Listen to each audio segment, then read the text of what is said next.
Welcome back to the channel, everybody, and to my first ever Lego Fortnite tips and tricks video. And this one's going to be your ultimate guide to exploring caves in Lego Fortnite.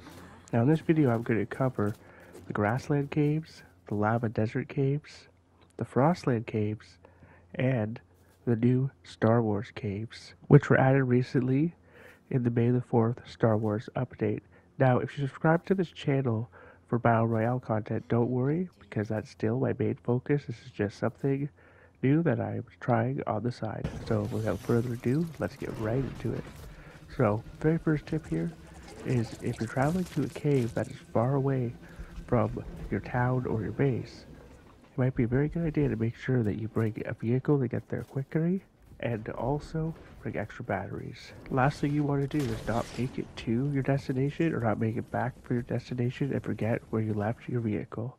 But first, here's what a cave looks like when you find one on your map. It'll be marked by this little white cave symbol. Now I always like to put like this rock symbol on it by placing a marker anyways, just because some caves actually don't get marked on your map for some reason. Now, there's also caves that have several entrances, so when I find one of these, I'll usually put a color and a number. So 1 and 1. So now here's the other side of this cave, which had multiple entrances and exits. So as you can see here, this cave would take me all the way from up top there, and all the way down bottom to that white cave symbol there, which I already marked with the 1. The other one I just marked as a cave symbol. So I always like to just leave it as numbers so I know where I'm going to be coming from and going, and where these caves are going to lead me. Some caves can also make a very good shortcut to save a lot of time, and you can travel vast amounts of distance on the map very quickly by using them. You can even get more crazy with it and build yourself a shortcut to make it even faster to get through these caves. Now some caves also can have several entrances, like this one here actually has 3. As you can see, there's one down there which wasn't marked by a cave symbol, then there's one off to the right, and there's another one over off to the left. We're going to go more in depth later on in this video on using caves as a shortcut. So now, let's enter a Grasslands cave. So, the very first thing when you're entering any of these caves is you're going to find that they're all filled with a lot of materials. As you can see here, there's just tons of rock, tons of wood, mushrooms, chests, all sorts of stuff all over the ground. Also, keep an eye out for walls that look like this while you're exploring. They look a little different in the frost caves, but also find them in the lava caves. As these walls can be broken, it can lead to secret rooms and secret passages filled with a lot of different resources that you can mine, or chests with loot that you may have otherwise missed if you were not paying attention. Now, even though a lot of these caves are jam-packed with loot, it's probably a good idea to bring some building materials with you, because you're going to need to be able to make fire pits in order to light your way, light up the cave, and to help to know where you've been. You're going to need to make things like platforms in order to reach up to high places to mine things you could not normally reach, or even platforms just to be able to jump down to get to something so that you can mine it. And also, let's not forget about stairs, so you can make it up to higher platforms inside of the cave. Also, once you've placed a few build pieces, you go to your recent menu marked by the star in order to get to them again very quickly, and it's going to save a lot of time. Now let's get into chests. I used to do this so wrong, and I'm willing to bet that you are too, especially if you're new. I used to just leave the things I thought I didn't need in the chest and leave it in the cave. Don't do that. Empty the chest, switch to your Lego fists, and break the chest. This will give you enough materials to rebuild the chest. So now you can take these chests and put them at the front of the cave near the entrance. This is going to allow you to search the cave much more efficiently and save a lot of time. So you can keep coming back to these chests, for instance, and have one that's filled with full stacks of different building materials, such as wood, marble, and knot root. Legit, all these chests you see me placing here, I built by just destroying the chests I found inside this cave. You can also have another chest filled with different weapons and tools, or another one filled with food, or another one filled with different random items or things you've got from killing monsters such as boats. This is going to allow you to make way less trips back and forth to your home base and save a lot of time and bring back way more resources each trip. It's also a very good idea to build a bed either inside the cave or outside of it or close by and sleep in it to reset your spawn point in case you die, so that you won't be spawning all the way back at your base halfway across the map. And since you have chests near the front of the cave with different tools and resources and food, you're not going to have a hard time either doing it this way.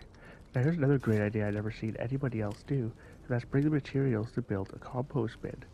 By doing this, you'll be able to throw all the bones and all the other stuff you don't need, because you're probably going to have a lot of this stockpile at your base anyways, and turn it straight into dirt, soil, or most importantly biomass, which you'll need to make those batteries for your vehicles. You also won't have dozens of chests filled with fertilizers or poop all over your base. Also, you can ask one of your villagers to come with you as an adventurer, and they will follow you around, and you can give them items such as pickaxes and swords that will help you fight or farm resources.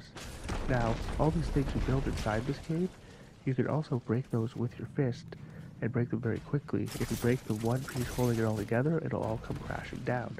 Later on, when you can build the grappler, it's a very useful tool to bring with you, as you can skip building stairs up to different ores and stuff you're trying to mine, and just grapple right up to them, or even just grapple up to higher levels of the cave.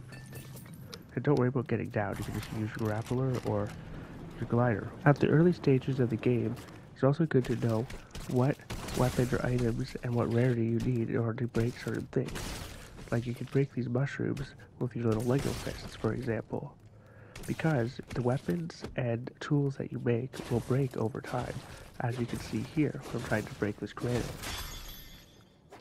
So if you're going to be using an uncommon pickaxe, which you need to mine marble, for example, to break granite as well, you're going to find that you're going to be constantly running out of knot root because you're constantly breaking the better pickaxes, which you need to farm the better stuff.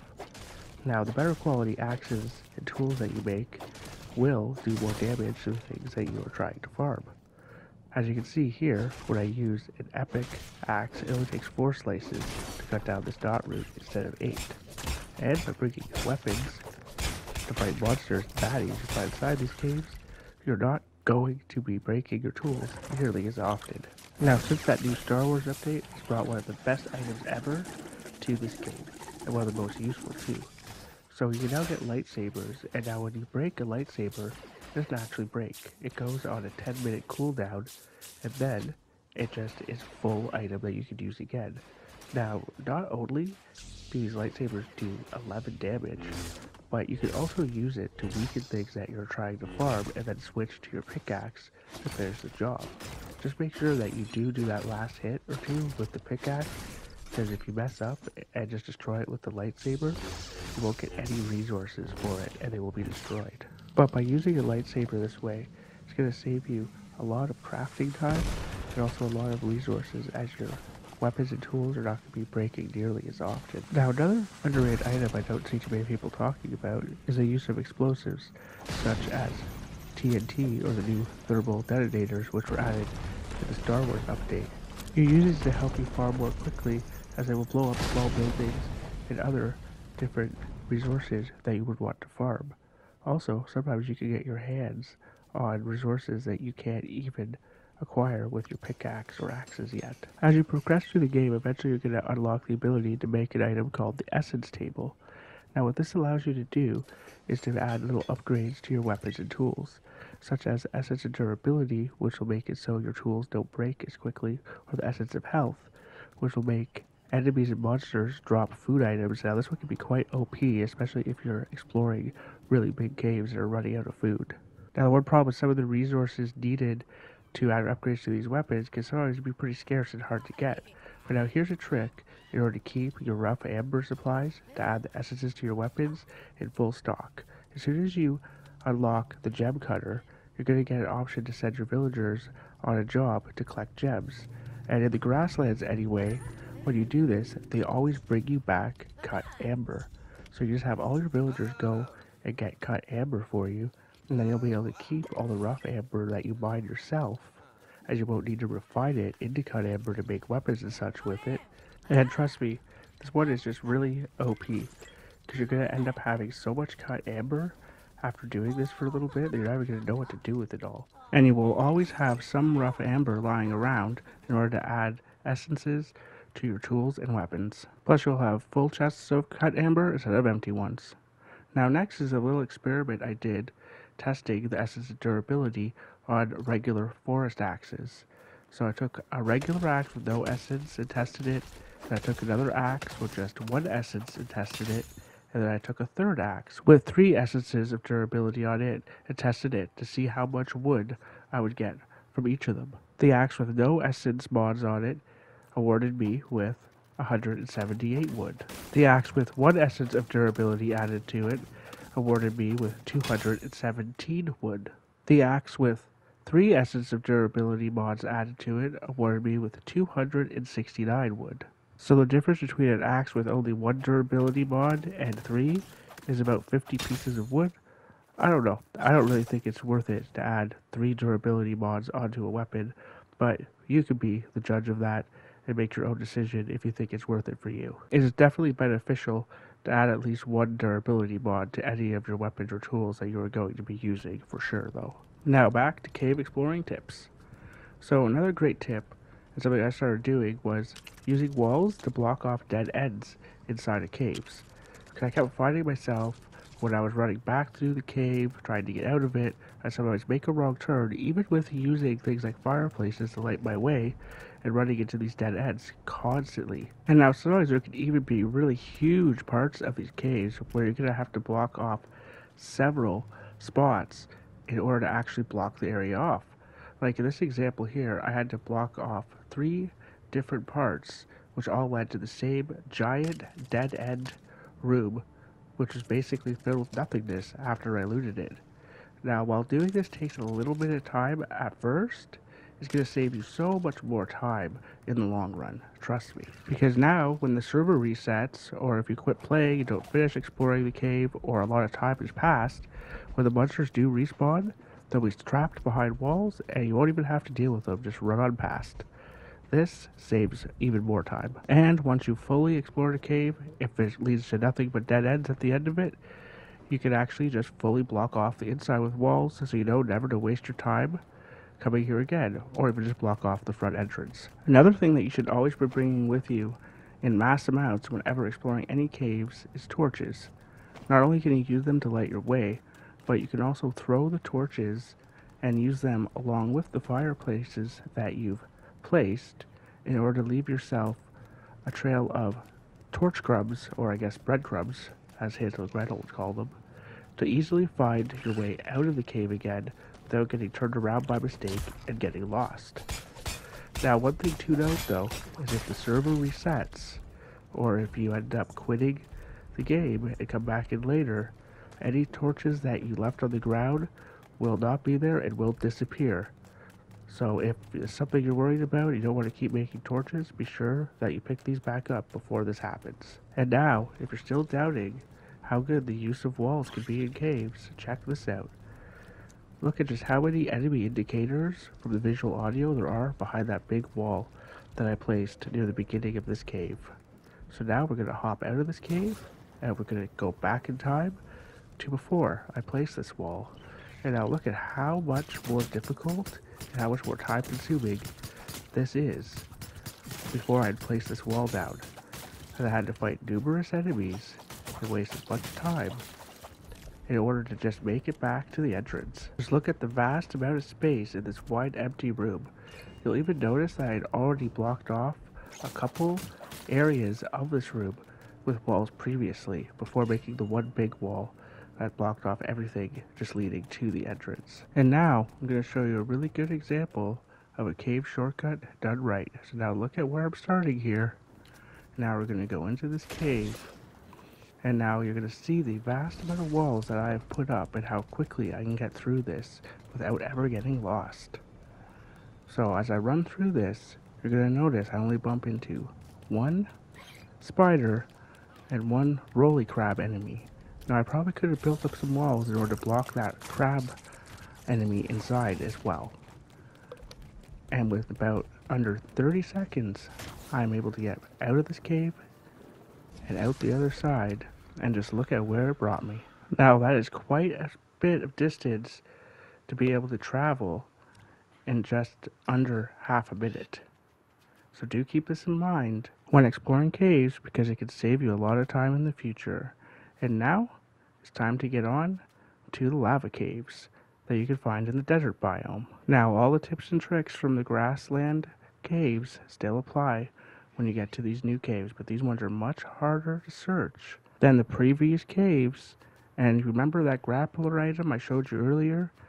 You definitely want to bring one of those if you have one when you get to this part of the game, as it's extremely useful here. And when it comes to making your bed, so that you can respawn at it if you die, I usually prefer to put my bed outside the cave or on top of it. And the reason for this is because when you enter into these caves, you're going to find that your character can be too hot or can be burning and will start taking damage over time. And on top of that, for whatever reason, I find that these caves usually have way more monsters right at the front of them than the other caves do. For doing the burning mechanic inside of these caves, you're on a time limit while you're trying to search them. In order to get rid of the burning, you're going to need to eat a snowberry or a snowberry shake or consume some snowberry ice cream. This will allow you to explore these caves without taking damage. Now to make a snowberry shake, you're going to need to go to your juicer and use snowberries and milk.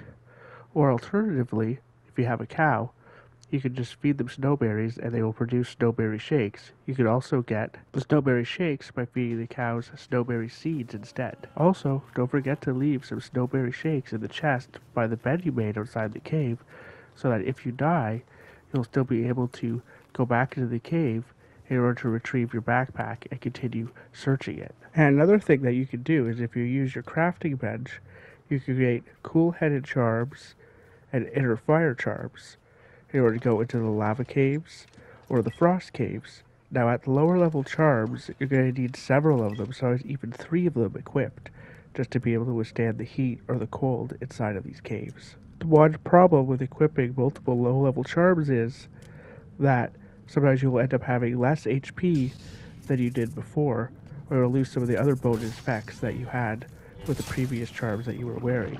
And now, the enemies in these caves are pretty much the same, except now everything likes to go boom.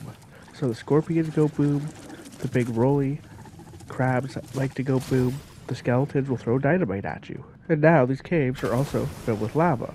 If you follow the lava, all that's going to happen is you're going to take a little bit of damage and your character is going to bounce around.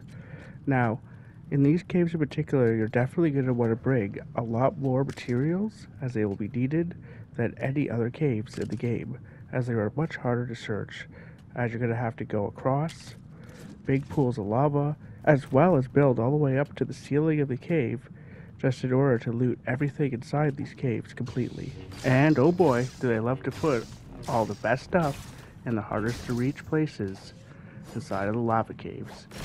So, the reason why you want to come search these caves in particular is because there's tons of different ores and gems that you can get here that are very important for progressing farther in the game, such as bright core, obsidian, copper, and rubies.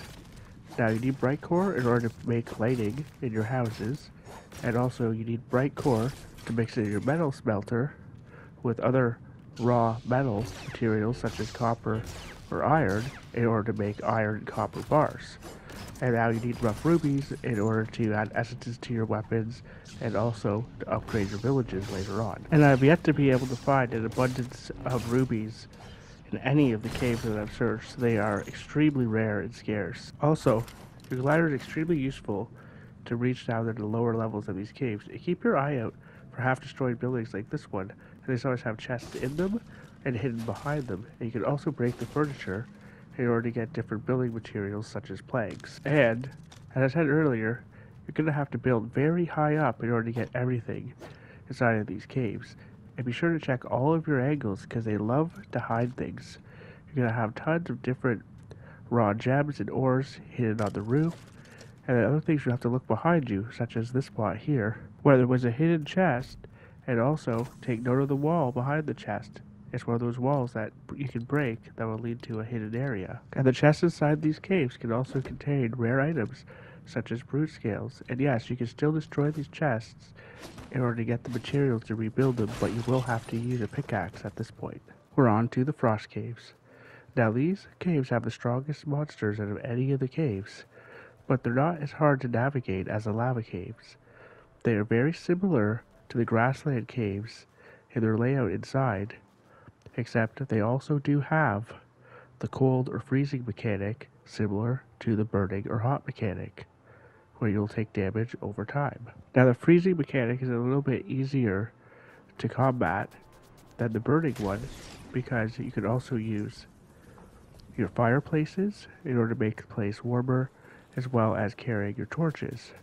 So now, just like with the lava caves, you're going to need to eat something such as spicy burgers or hot peppers. Now to make spicy burgers, you're going to need to go to your grill. You're going to have flour, meat, and spicy peppers. Now that is a lot of work in order to get all of that stuff just to get spicy burgers. Alternatively, you can just feed your cow spicy peppers or spicy pepper seeds, and he will just produce spicy burgers for you. And again, don't forget to leave some of the food you need in order to navigate these caves in the chest by your bed in case you die, so you can retrieve your knapsack easily. Also, you may want to dig up some snow with your shovel so that you'll then be able to make snowberry ice cream, spicy ice cream, and regular ice cream back at your home base with your juicer. It took me a while to figure out where to get snow from in this game. I tried digging in the frost biome many times and just came up with dirt. You actually have to dig it out from inside of a cave. And now here's something else I discovered by mistake while exploring these caves. If you hit the icicles or stalactites, stalagmites, whatever you want to call them, on top of the roof, you can farm them in order to get granite. Also, these frost caves are stacked full of a very valuable resource, iron ore, which you're going to need in order to craft the best of weapons. Now take note here how I get 7 iron ore from breaking this cluster of iron. I guess that's what we're going to call it here. So you can also find sapphire inside these caves, and you're going to need this in order to modify your weapons with the essence of luck. And now what this essence will do is it will give you a chance to get extra resources when farming materials. So as you see here, in this case, the essence of luck's actually activated, and I end up getting 14 iron instead of the 7 I would get normally. Now I haven't tried putting 2 or 3 essences of luck on a pickaxe to see if it would happen more often or not, so do let me know in the comments down below if you've tried this and if it works well for you. And now, one other thing I've noticed when exploring the Frost Caves is that the enemies tend to respawn much quicker than in the other caves. And in these caves you're going to see the same old TNT throwing skeletons that you came across in the lava caves. And now this next clip here, you're going to see the essence of health I mentioned earlier come into play as the skeleton dropped a pizza. Also, some of the enemies in these harder caves will also drop valuable resources such as bright core, rubies, or blast core. There's a lot of blast core in the lava caves. Now when you get to these caves, watch out for these skeleton wolves here. These guys can literally fry your health in like 1 or 2 hits if you're not careful, especially if you have to wear multiple low-level inner fire charms just to be inside this cave. But a trick I've found that works really well against them is to just shoot them with a crossbow, or you can use an E11 blaster if you have one, and then run away to a spot where you've already built some stairs to get up to some high ground, and then just shoot down on them as they can't get up to get you, and you can just keep slowly shooting at them until you eventually kill them. But you do have to watch out for the TNT throwing skeletons, because they will also throw rocks at you too and just be a general nuisance. Also, if the skeleton wolves end up standing still and you can manage to get a few headshots off on them, it is definitely worth your time, as it will defeat them much more quickly. And now, after playing a little bit more, I discovered something else which is interesting about these demonic skeleton death wolves. So, if you shoot them and run away, eventually they will just stop chasing you for whatever reason, while enemies like the skeletons will just pursue you until the end of time.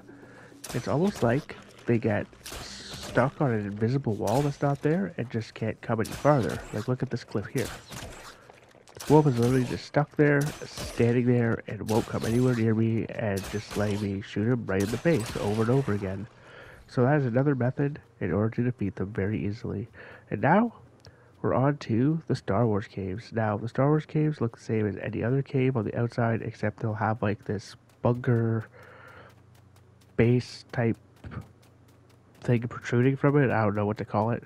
But anyway, they look like this, what you see on the screen here. Now, I don't know if these are temporary or only here for the Rebel Adventure, but anyways, one thing to note about these is right near the front door of all of these, there is a metal chest which you can store some items in. And now, if you're curious on how to find a Star Wars enemy cave that you can raid, you need the micro binoculars, which you would have got by doing the quests for the Star Wars Rebel Adventure. And when you look through them, you should see these red markers here as shown, which will show you where to go. And now the Star Wars cave that you use to transfer yourself to Star Wars Island is marked by this white symbol you see here on the map. And a very interesting thing about this cave is it seems like it's the same in every single world, even though it can be in different locations. And near the waterfalls inside this cave, if you build up some stairs, you can find a little secret area like this where you can actually put some chests in order to stash loot, in case you have friends in a shared world and they're stealing your stuff. But now it gets even better than this, because watch this. Other than that first little ruby you can see, you can also build a second set of stairs or two and make it up even higher to another little secret area that you can get to, where you can stash even more chests filled with loot for yourself and just destroy these stairs afterwards, that nobody will ever know that it is there. Now, I am going to warn you, because you can actually venture out and like on top of the cave and see stuff like that you're probably not supposed to see, and if you venture too far, you will just end up dying and respawn back at the last place that you rested, or the most nearest village. So definitely don't go too far if you do go up that high, as it will glitch the game out. And you never know what might possibly happen, so I just wouldn't do it. Now, when you're done all of your exploring, you can also build different vehicles, which can really help you to transport all the loot back. Like this one you see here. Now, we did modify this vehicle in order to hold more chests, but this thing is just a nightmare. I can't recommend actually using it at all. I might have another video showing why it's a nightmare later. What I can recommend, though, is building jump pads. So you can use these to just bounce and fly towards your next base, or your home base, or your village, or what have we, in order to traverse the map more quickly and get all the spoils of your cave scavenging back home safely, instead of losing it all and dying and having to go back and find your knapsack a dozen times. And oh yeah, one thing I always forgot to mention about the Star Wars update. Now, if you get to the point where you get to one of these caves and all of a sudden it says that you need a passcode in order to enter it, that's because you've not leveled up your Star Wars village enough in order to get to the quest where you have to actually enter these caves, which will allow you to enter them. So do keep that in mind. And that's everything I learned and figured out while exploring caves in Lego Fortnite. I think I covered everything you need to know, but if I missed anything, or if you have any tips and tricks you would like to share with myself or your fellow players, please let me know in the comments down below. Also, don't forget to let me know if you like this video by smashing that like button or hitting the subscribe button if you'd like to see more videos like this in the future. But that'll be it for this video. I'm Big Papa Smurf 187. Thanks for tuning in, and don't forget to have fun gaming, and I'll hopefully catch you on the next one. Now, go build up your base in Lego Fortnite and have some fun. Bye.